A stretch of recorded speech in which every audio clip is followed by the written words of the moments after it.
Pour lutter contre la pénurie des antibiotiques, le gouvernement vient d'annoncer la vente à l'unité des comprimés. Alors vous allez voir que si l'idée paraît séduisante à première vue, ce n'est pas si facile. Très souvent, les boîtes correspondent à la prescription.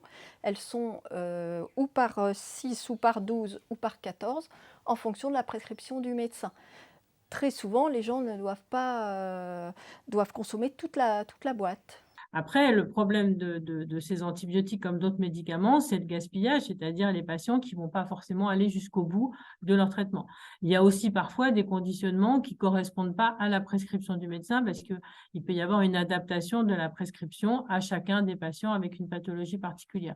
Même si globalement, le conditionnement correspond à la prescription moyenne. Si on est obligé de le faire, ça va nous prendre un temps monumental, à mon avis.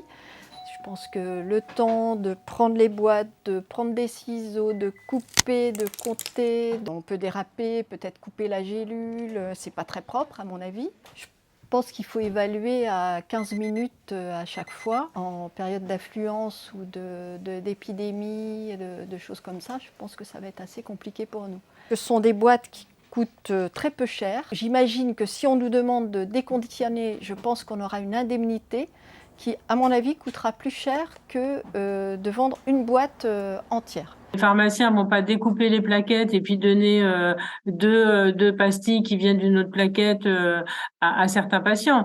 Dans les pays dans lesquels cette vente est organisée, le conditionnement des industriels est différent.